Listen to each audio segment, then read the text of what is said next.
Il fait 2 degrés en cette fin de mois de novembre. Plusieurs centaines de personnes sont venues braver le froid. Certaines patientent même depuis plus d'1 heure. Bonjour madame. Allez-y, passez une bonne soirée. Au revoir. Ces familles viennent assister à un spectacle un peu particulier qui ne prend forme que le soir. Un cracheur de feu est même venu spécialement pour faire patienter les enfants. Quand soudain, à la nuit tombée, la magie commence à opérer. La forêt de Thoiry prend des allures féeriques. Il n'y avait pas, non? Bah non. C'est beau ça. Aux premières loges, la famille Rapin, des habitants du village voisin. Ils découvrent pour la première fois le Festival des Lumières. Inès, 8 ans, est subjuguée. Il y a un requin marteau là. De l'univers marin aux dinosaures, en passant par la Renaissance, c'est près de 800 lanternes qui s'allument chaque soir dans les jardins du zoo de Thoiry. C'est sympa ce qu'ils ont fait comme déco cette année. L'arbre est très joli. Un zoo qui se métamorphose en une forêt enchantée, une résurrection miraculeuse pour ce parc vieux de 50 ans.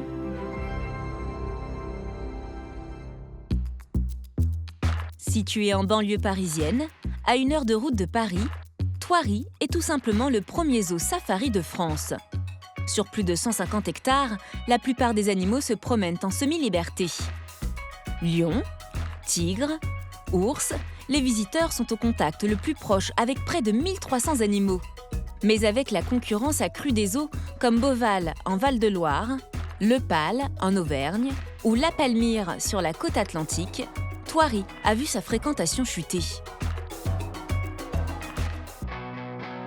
Depuis 1 an, pour attirer du monde, le zoo est ouvert l'hiver avec le soir un festival féerique de lanternes, et pas seulement.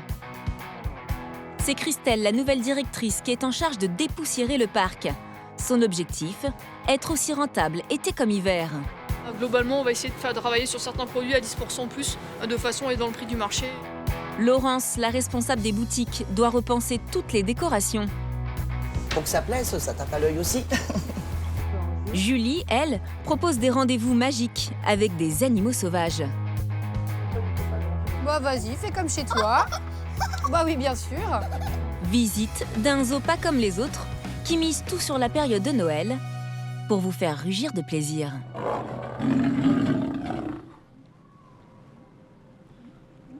L'homme qui a eu l'idée de créer un vrai safari dans son jardin, c'est le comte Paul de la Panouse.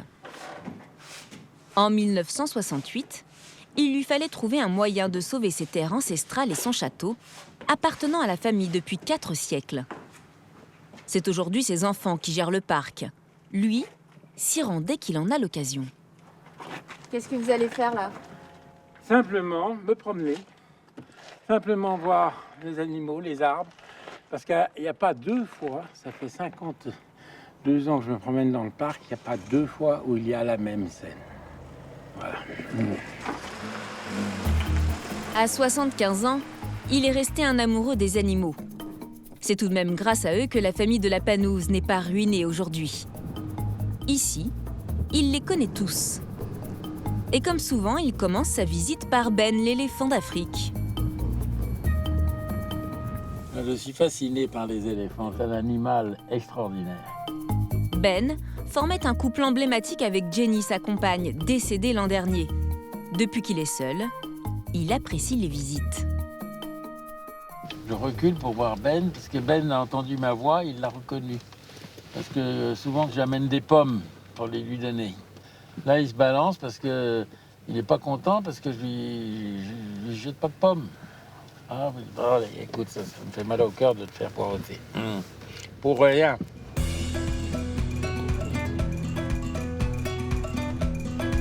Il a regardé la girafe sur fond de feuillage d'automne, des couleurs qui vont très bien ensemble. Je connais tous les raccourcis du parc parce que c'est moi qui ai dessiné le parc. Personne n'a le droit de visiter le parc à la manière de Monsieur le Comte. Car évidemment, il est formellement interdit de baisser sa vitre de voiture.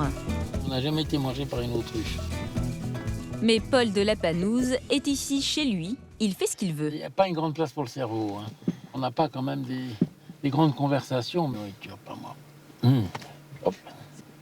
Le comte est resté, disons, un petit peu vieille époque. Celle des années 60-70, où l'accès en voiture était autorisé de partout, même dans l'enclos des lions. Certains visiteurs se permettaient alors de sortir de leur véhicule pour donner à manger aux fauves. Des pratiques dangereuses, abandonnées après le décès de 2 visiteurs.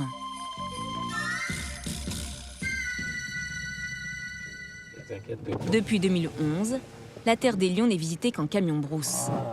Mais le comte, lui, s'y balade toujours dans sa voiture personnelle, vitre baissée. Quand j'étais au début de Thoiry, je mettais de la viande sur le toit de la voiture, donc le lion se dressait, et mettait ses pattes sur le toit et mangeait la viande qui est sur le toit. Alors le toit faisait bloum à l'intérieur, ce qui créait une ambiance.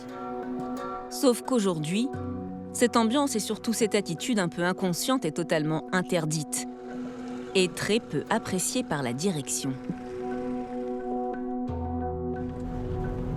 Chaque matin, avant l'arrivée des visiteurs, Christelle, la directrice, arpente le parking du zoo. Alors, là, par exemple, vous en avez là. Elle ne traque pas des animaux, mais les détritus. On retrouve beaucoup de soda, de papier. Les gens ont tendance à louper la poubelle qui est juste ici. Pourtant, oui, il y en a partout sur le parc. C'est une obsession. Les 150 hectares de parc n'échappent pas à son œil de lynx. C'est un papier qu'un client a jeté. Donc je n'aime pas les papiers qui traînent. Cette ancienne manageuse d'un Center Park est très à cheval sur l'environnement. Ouais, Julien, vers le petit train, il y a plein de papiers. Là, j'en ai ramassé pas mal, mais il y en a encore. Vous pouvez y aller, s'il vous plaît? Ouais. Le petit train derrière le banc. La nouvelle directrice est intransigeante avec ses équipes. Christelle pour Mathieu. Julien Webb. Super, merci. Depuis qu'elle a repris les rênes du zoo il y a 3 mois, Christelle a pour mission de garder le parc propre et ouvert toute l'année. Alors, on a ça. Tu veux faire déguster quoi en premier? Et pour attirer des visiteurs cet hiver, elle a eu plein d'idées. À commencer par une nouvelle offre de restauration conçue spécialement pour le Festival des Lumières. Ça, c'est bien, des doubles fermentations. Ouais, à consommer avec modération, mais très agréable. Ouais. Des recettes rapides à préparer, comme cette brochette de pommes de terre. Je pense qu'il faut en mettre un peu plus, si vous en mettez, parce que là, on ne sent pas vraiment la différence. Des bières artisanales, des pizzas, du popcorn, une nouvelle offre qui n'existait pas jusqu'à présent dans le zoo et sur laquelle il est facile de gagner de l'argent. Donc là, il faut qu'on revoie la gamme de prix, parce qu'on ne sera pas assez cher. Ok. D'accord. Sur celui-là, ça me va, mais sur ces prix-là, on n'est pas assez Oui, mais cher. en celui-ci, on l'achète 350. Oui, mais voilà. Donc ça me va très bien. Mais sur ceux-là, on n'est pas assez cher, il faut qu'on revoie la gamme. D'accord. Okay. Si Christelle augmente ses prix, c'est parce que l'hiver, son zoo lui coûte 2 fois plus cher à entretenir que l'été. D'abord, il faut chauffer les maisons des animaux. En hiver, la facture d'électricité est multipliée par 2. Et le budget paille explose. C'est ce qu'on appelle de la litière accumulée. Tous les jours, on rajoute un petit peu de paille pour qu'elle puisse passer la nuit au sec. Le budget paille l'hiver, c'est pratiquement 3 fois plus, quoi. Au moins. Et certaines espèces animales, comme les hommes, mangent pratiquement 2 fois plus l'hiver que l'été. Pour un groupe, c'est Springbox, une petite antilope. À l'été, il fallait 3 litres de granulés. Et l'hiver, il faut 4 litres 3. Tout augmente. Pour rentabiliser ses frais supplémentaires, il a donc fallu ouvrir le parc l'hiver et surtout trouver de nouvelles activités à proposer aux visiteurs. Julie est une fille de la campagne. Elle habite près de Dreux dans l'Eure. Et tous les matins, elle fait 60 km pour rejoindre Thoiry, son lieu de travail. Je ne pouvais pas m'imaginer travailler un jour dans un environnement fermé, dans un bureau fermé, sans accès à l'extérieur, sans avoir des animaux autour de moi. Donc Moi, je me suis battue de nombreuses années pour réussir aujourd'hui à être là où je suis. Et je m'estime chanceuse, en fait, de faire ça. Julie est une scientifique, une éthologue. C'est une spécialiste du comportement des animaux. Elle est ici depuis 13 ans. Et pour attirer les clients en hiver, elle a eu l'idée de mettre en place ce qu'elle appelle des instants privilèges. Alors, bienvenue au Zoo Safari de Thoiry. Donc, on va passer la matinée ensemble. Enfin, en tout cas, 2 heures. Ce qui sera déjà pas mal, je pense. On y va, c'est parti? Oui, c'est parti. Allez, en route. Je vous laisse monter dans le 4x4. Ce sont des ateliers pédagogiques, une immersion dans le quotidien des animaux. Donc là, il va falloir passer les pieds dans le pédiluve. Donc, selon les chaussures que vous avez, vous mettez que vos semelles. Hein. Ce matin, elles sont 3 amoureuses de félins à s'être inscrites. Donc ça, c'est pour éviter de balader des bactéries et des germes. Avant l'ouverture du parc, elles vont devoir nourrir les animaux. Dans cette réserve, 1 tonne de viande par semaine est entreposée pour les 32 félins et les autres carnivores. Et la suite du menu n'est pas très appétissante. Bon là, âme sensible, s'abstenir. Rentrez un petit peu quand même voir. On a des petites choses, voilà, on a des poussins ici qui sont en train de décongeler. On a aussi des souris, on a du poisson. Voilà, on a toutes sortes de viandes là, qui décongèlent pour les carnivores. Alors oui, je sais, hein, vous allez vous dire, mon Dieu, les petits poussins, les pauvres petits poussins. Bon, sachez que dans les nuggets, c'est des poussins. Hein, voilà. Première visite de la journée, la panthère de Chine. Donc là, on va rentrer dans la maison des panthères. Par contre, être bien attentive à mes consignes, d'accord? Vous voyez, il y a une ligne rouge dans la maison. Donc on ne passe pas de l'autre côté de la ligne rouge, vous restez de l'autre côté, c'est la distance de sécurité. Parce que là, les animaux sont à l'intérieur, d'accord? Même si ça ressemble à des gros chats, c'est pas vraiment des gros chats, vous allez voir. Voilà, donc ça c'est Boutan, c'est notre mâle. Il a à peu près 6 ans. Avec Boutan, il y a ici 3 autres panthères.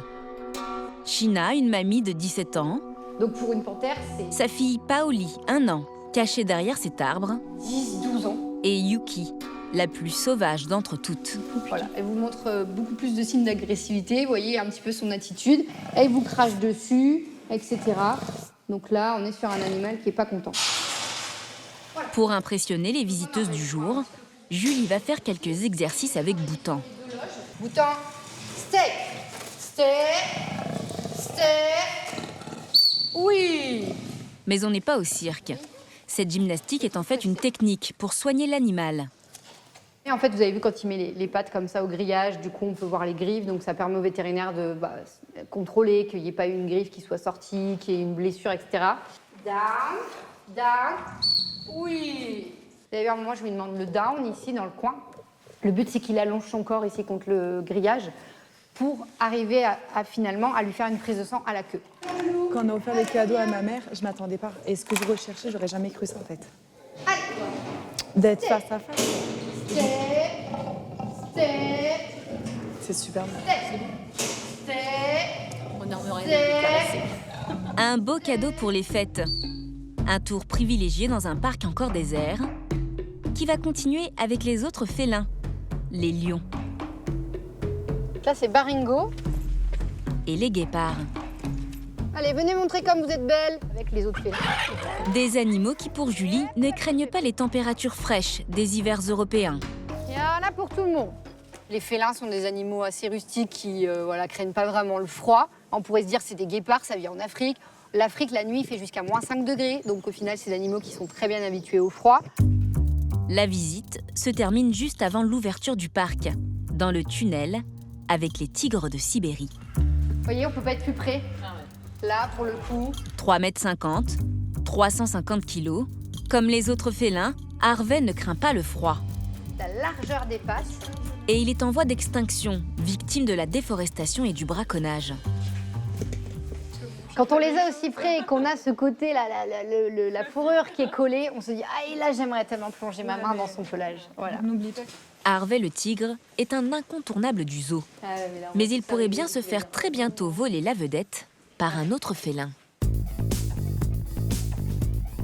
Car pour s'assurer un carton plein cet hiver, Christelle, la directrice, a fait venir une star.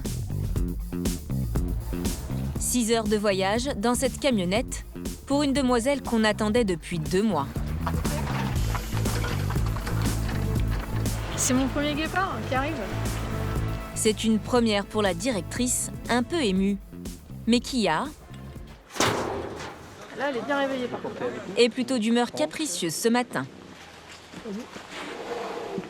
C'est impossible. Cette arrivée est le fruit d'un échange entre le zoo de Bordeaux et celui de Thoiry. On les change d'environnement, donc ils sont forcément un petit peu stressés, un petit peu. Mais bon, c'est pour tout transport d'animaux comme ça. C'est bon ? Ouais, bah oui. Kia s'est fait exclure de son groupe de guépards. Pour sa survie, on l'a rapatriée ici d'urgence. C'est une nouvelle chance de reproduction pour le zoo de Thoiry. Bien que la demoiselle n'ait pas vraiment l'air facile à vivre. Kia, c'est 40 kilos de muscles qui à tout moment peuvent faire basculer la cage. Ah, il est juste là. C'était un très gros chat quand même. On sait jamais ce qui peut se passer. Hein. Ces animaux sauvages. La directrice est aux premières loges, mais elle n'emmène pas large. Ça risque rien, Christophe, si tu me restes là. J'avoue que pour garder ce moment qui est ma première fois, je vais prendre une photo. Ou un film, ça sera plus rapide, je pense, parce que vu un guépard, c'est rapide. Mais ce matin, Kia n'a pas envie de jouer les actrices. Nullement pressée de découvrir ses nouveaux appartements. Elle est toujours là. Elle est emmêlée par ce côté. Non, elle n'est pas décidée, mais on va attendre. Hein, c'est elle qui va décider.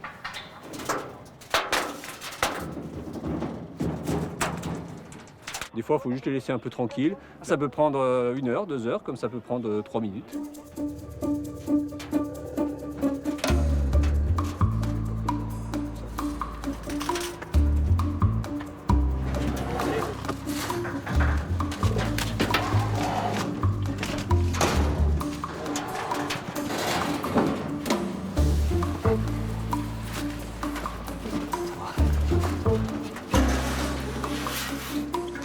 Allez.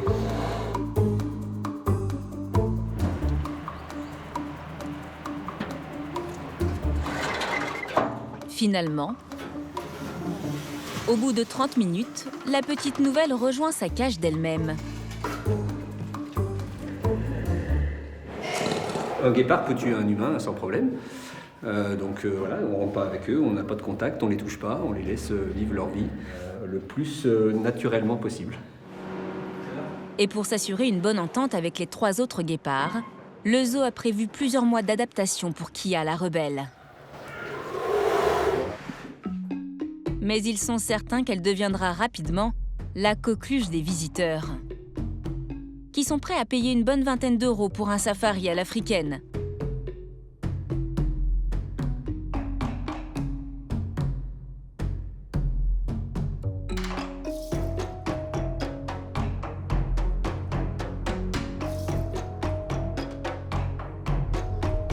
Les rapins, eux, sont des habitués du zoo. Ils viennent 3 à 4 fois par an. Et à chaque fois, c'est un spectacle inédit auquel ils assistent. Alors ça, c'est quoi? Mais il est gros, hein. Un élan du cap. Ah bah oui. Ah bah oui. Avec les rayures. L'aventure démarre en Afrique, avec les stars de la savane.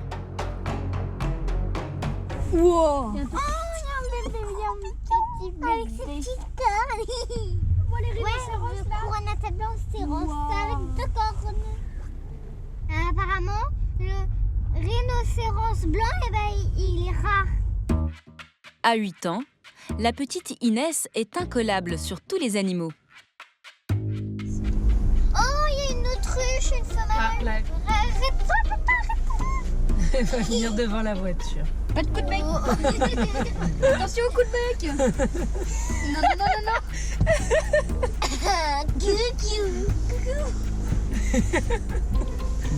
Elle vous a repéré.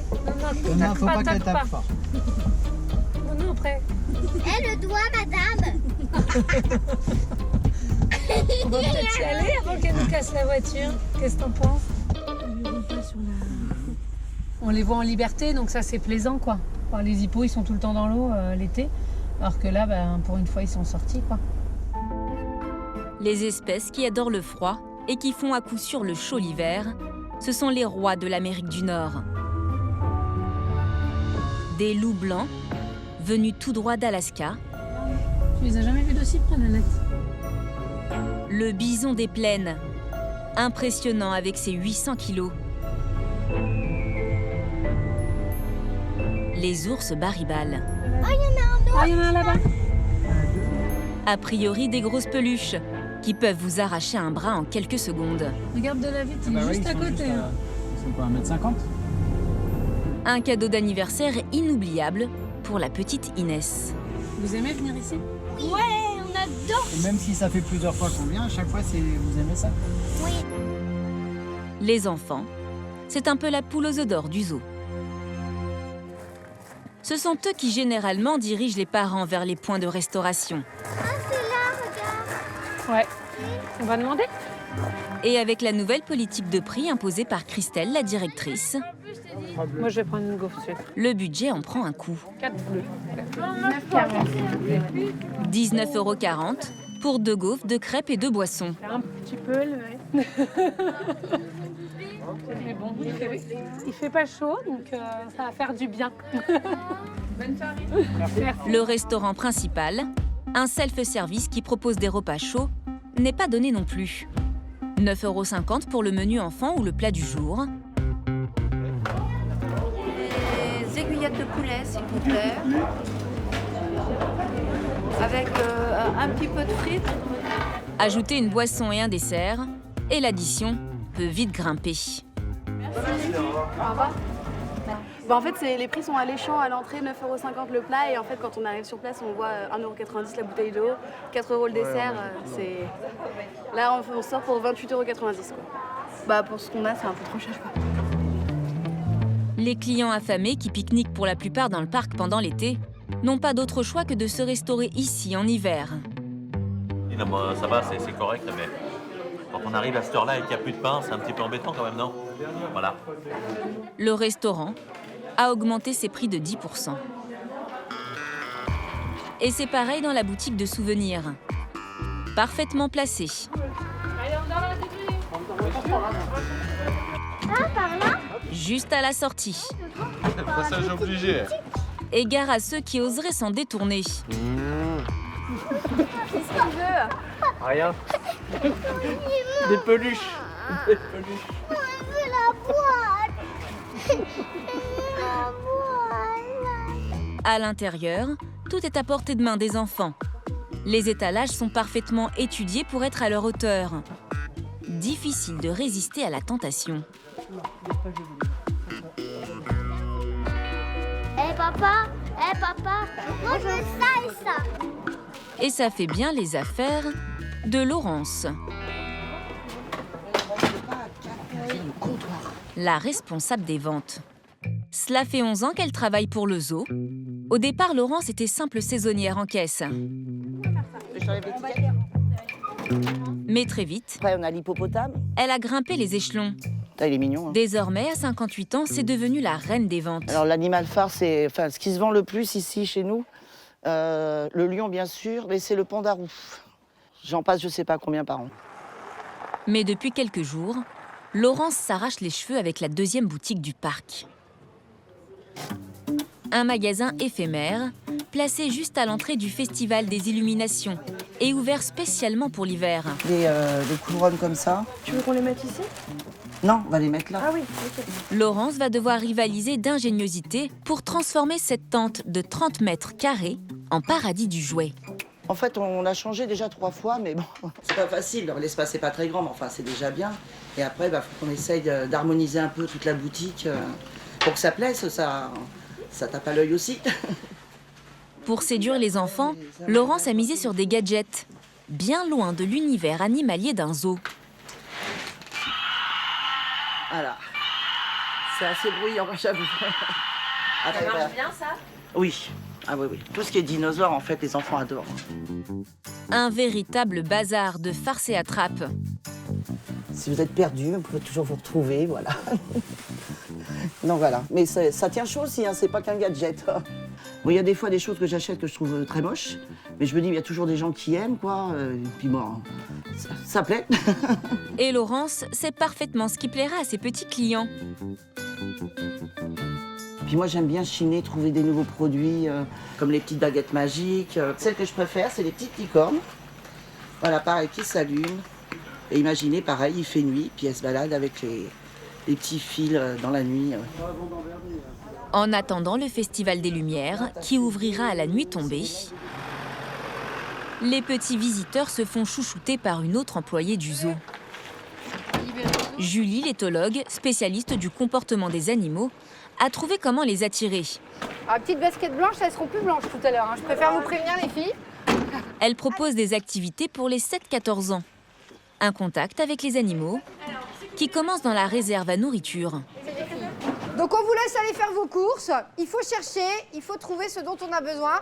Si on prend trop, c'est pas grave, on viendra le remettre après. Pour nourrir les animaux, ils ont besoin de fruits et légumes. Et pour certains, c'est déjà le début de l'aventure. T'as pas compris quoi? T'as rien trouvé? Alors, allez, on va regarder. Est-ce que vous savez à quoi ça ressemble? Alors, regardez, le céleri branche, il est pas très loin. Il est juste ici devant vous. Prends un bouquet complet. Hein. C'est ça du fenouil. Ah ouais, on fait des grandes découvertes aujourd'hui. L'activité commence par un atelier cuisine. Faut que tu coupes. Comme si tu faisais une salade pour la maison.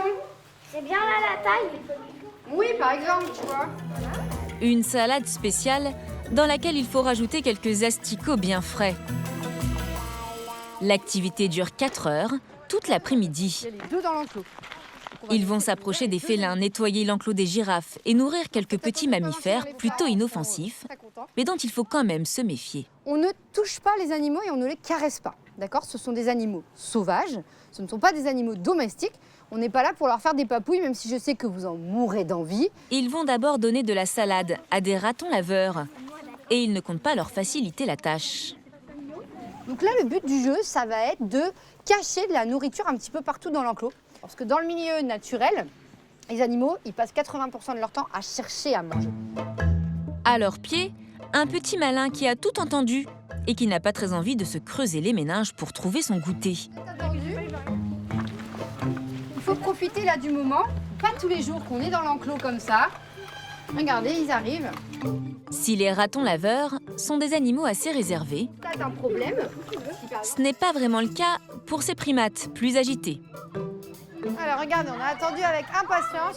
Chut, criez pas, sinon vous allez leur faire peur. Bonjour les catas. Ils peuvent pas nous sauter sur la tête? Ah, ils peuvent te sauter un peu dessus, mais t'inquiète pas, ils sont pas agressifs. Allez, à vous avancer les enfants. Suivez-moi. Ces makikata, ou lémuriens, viennent de Madagascar.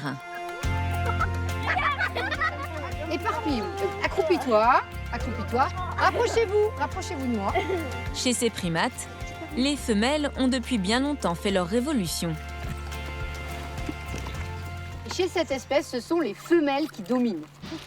C'est elles qui commandent. Regardez, le mâle, il est là-bas, il est un peu exclu et il attend presque qu'on lui donne l'autorisation de venir manger. C'est pour ça que j'ai jeté un peu de la nourriture un peu plus loin pour lui. Parce que s'il se rapproche trop, là, les femelles vont le chasser et lui dire « Hé, t'es mignon, tu vas attendre qu'on te laisse t'approcher et qu'on te donne l'autorisation de manger. » Pour découvrir avec Julie les petits secrets des animaux, c'est 90 € par enfant. Et c'est pratiquement complet tout l'hiver. Mais évidemment, nourrir tous les jours les animaux, c'est une activité qui est réservée aux professionnels. Depuis 3 ans, Antoine s'occupe des 32 félins du parc. 2 fois par jour, il nourrit ses hyènes. On vous attend là, Antoine. Ouais, c'est le nourrissage, donc c'est un moment qui est important pour elles, évidemment, hein, comme pour tous les carnivores. C'est un moment d'excitation, donc elles vont courir un peu partout. Il y aura sûrement pas mal de bruit parce que les hyènes vocalisent beaucoup. On peut déjà les entendre. Au menu ce matin, côte de bœuf pour ces carnivores. Allez les filles, on y va? C'est la femelle dominante qui mange en premier. Et en à peine quelques bouchées, l'animal dévore tout, même les os. Il reste plus rien. Il n'y a plus rien, on a tout mangé. La hyène est le seul mammifère capable de broyer en un coup de mâchoire les os d'un éléphant et d'une girafe. On a des loges qui sont vraiment conçues pour ça, des verrous qui sont assurés. Vous voyez, là, j'ai un passe-plat où ma main n'est jamais en contact direct avec l'animal. On fait tout pour travailler en sécurité. Antoine doit prendre toutes les précautions et ne jamais relâcher son attention. D'ailleurs, nous approchons d'un des bâtiments les plus sécurisés du zoo.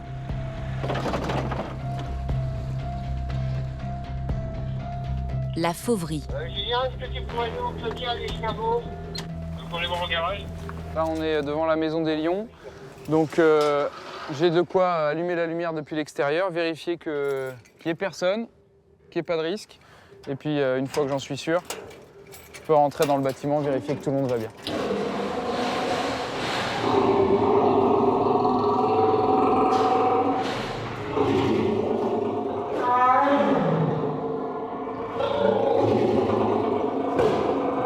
« 20 fauves qu'Antoine doit sortir de leur cage chaque jour pour les montrer au public. Certains pèsent jusqu'à 200 kilos.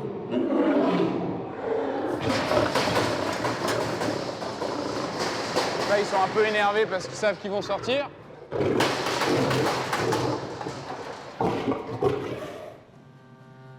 Aucun contact humain.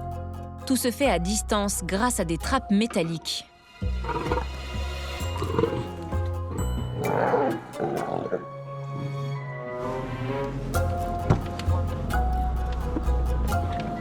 Donc là, je vais faire signer à ma collègue et ils vont sortir. Voilà. Évidemment, c'est pas des peluches ce que vous avez sous les yeux. C'est vraiment des lions qui sont vraiment dangereux, donc hors de question de pouvoir les toucher, les caresser, les câliner ou même s'en rapprocher, c'est compliqué. Dans le monde, un soigneur de zoo meurt chaque jour d'une attaque de fauves. Voilà, les 6 sont là. Et ceux qui prennent le plus de risques, ce sont les vétérinaires, en contact direct avec les animaux. Du coup, on va appeler Eric. On va attendre qu'il nous dise que ce soit bon. Parce que si Ben n'est pas encore dans le deuxième box, ça peut être dangereux. Tristan vient de décrocher son diplôme. Il a été embauché à temps complet il y a tout juste 1 an, car le zoo a besoin de lui à présent, été comme hiver. Salut Eric. Bonjour à nous. Ce matin, il doit faire une prise de sang à Ben, l'éléphant d'Afrique. Qui, en l'attendant, se faisait faire une petite pédicure par Eric, le chef animalier. Eh ben là, on entretient un peu ses ongles. On fait en sorte que les petites fractures qu'il peut y avoir sur ses ongles ne remontent pas jusqu'à la cuticule, en fait, jusqu'à la peau ici. Parce que par pression sur des sols un peu durs comme là, ça peut créer des petits abcès, en fait, qui vont après gagner dans la pâte. 3 mètres de haut, 6 tonnes 5, Ben n'est pas un patient très commode. Né en Afrique, il a grandi en Belgique, dans un parc où il a tué accidentellement un soigneur. Eh bien, ça. Depuis le décès de sa compagne Jenny, il est devenu dépressif et dangereux. Tristan, à toi de jouer. Je te laisse aller tripoter. Alors Eric et Philippe, son adjoint, gardent un œil sur la bête pendant la piqûre. Bien, mon grand. C'est bien. C'est juste une prise de sang, donc le fait de percer la peau, ça chatouille un petit peu, mais c'est pas quelque chose qui est extrêmement douloureux pour l'animal. On utilise des aiguilles qui sont quand même particulièrement petites. C'est quasiment les mêmes aiguilles qu'on utiliserait pour nous en humaine sur un animal de cette taille-là. Donc, Après la visite médicale, Ben peut à présent regagner son espace. Les soigneurs ont ce matin une opération beaucoup plus délicate à accomplir, et ça se passe chez les lions.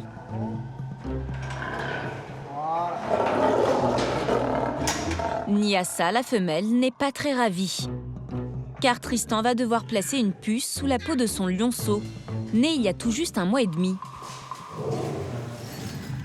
donc c'est la première fois qu'on met la main dessus, donc on va voir si c'est un mâle ou une femelle, et puis on va l'identifier et lui faire un vermifuge, parce qu'on sait qu'on a un petit peu de parasitisme régulier sur cette espèce. Faut voir ça comme un gros chaton, globalement. Il y a un danger là? Danger, non. Là, il n'y a pas de danger. Vu le petit morceau que c'est pas dangereux. Pour ne pas effrayer encore plus le bébé, le chef animalier a une technique infaillible. Donc là, on se réenferme juste. Je vais prendre juste le lin. Je l'attrape par derrière, comme les mamans. Je le mets un peu en pendulaire, comme ça. de façon à ce qu'il se croie être dans la bouche de sa mère d'ailleurs. C'est le même, et ouais, ça le calme tout de suite. Il a l'impression qu'il va se faire transbahuter. Et donc nous, on va pouvoir après manœuvrer avec Tristan. Alors pour le coup, par contre, je vais lui cacher les yeux pour pas qu'il griffe après coup. L'opération va être très rapide, car si l'animal reste trop longtemps au contact de l'homme, il va en conserver l'odeur. Sa mère et toute sa tribu pourraient le rejeter totalement. Et c'est une petite femelle. Super. Super, impeccable. Mademoiselle. Ces gros chatons commencent à mordre à 3 mois. Ouais, c'est pas très bon. À 6 mois, ils deviennent carrément dangereux pour l'homme. Mais l'arrivée d'un lionceau à Noël pour le zoo, c'était inespéré. Et cette magie de Noël, c'est à Laurence, la responsable des ventes, de l'entretenir.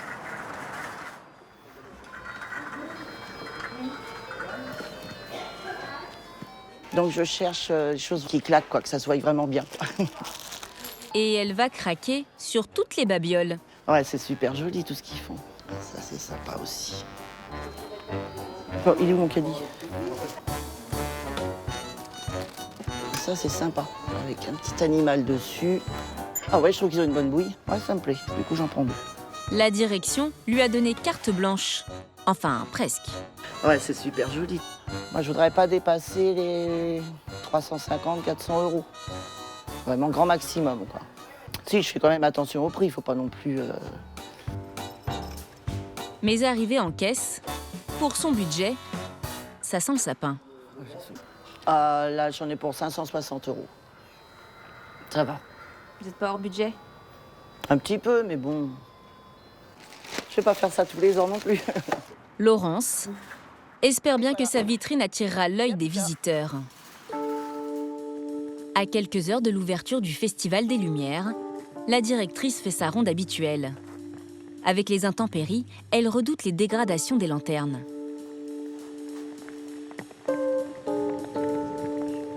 Et là, ça commence à se déchirer, donc il faut être vigilant et qu'on vienne recoller les choses. Recouvertes de soie, les sculptures doivent tenir 4 mois. L'hiver pour les lanternes, par rapport aux intempéries, à la neige, au risque de vent, de choses qui tombent dessus, c'est très compliqué à maintenir. Mais ce n'est pas son seul souci. Depuis quelque temps, Christelle tombe sur de drôles de découvertes. Bah là, il faisait un doigt d'honneur. Donc quelqu'un a dû s'amuser. Voilà, c'est le genre de bêtises que peuvent faire les gens assez facilement. Et selon elle, les coupables sont tous trouvés. Ah, les enfants! Les enfants! Ah non, non, non! Non! Faut pas faire ça! C'est très fragile, petit bonhomme. Donc tu vois, ça, faut pas le toucher. Eh ben ouais, c'est comme le schtroumpf, mais c'est hyper fragile. Donc faut pas le toucher. C'est allumé à l'intérieur? Bah oui, c'est allumé à l'intérieur. Christelle est sur le qui-vive. Bonne soirée. Tout comme Laurence. Sa petite boutique éphémère transformée en maison du Père Noël est un vrai succès. Ça fera 50 € et 40 centimes s'il vous plaît. Et la baguette magique est même devenue le best-seller. Tiens. Ouais, la petite, elle est toute contente. Elle a vu son objet lumineux, elle a vu des lumières plein le parc, sous son parcours. Et elle repart encore avec un petit cadeau lumineux. Donc, Comme prévu, les visiteurs de la journée sont bel et bien restés pour assister aux illuminations. À la grande joie de la directrice, qui s'assure que tout se passe bien.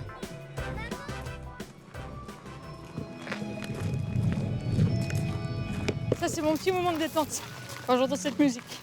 Parce qu'elle est joyeuse, festive et légère. Ça veut dire que tout fonctionne. Bon, ça vous a plu? Oui. Bon, bah, c'est cool. Alors, continuez là-bas, il y a des surprises. Il y avait beaucoup de musique et c'était très féerique. On est venu l'année dernière, on a fait le zoo, pleine journée, et là c'est une façon de le voir d'une autre façon, de nuit, éclairée, avec la magie un peu de Noël qui arrive, donc c'est plutôt sympa. Mais le plus heureux ce soir, c'est certainement le comte Paul de la Panouse.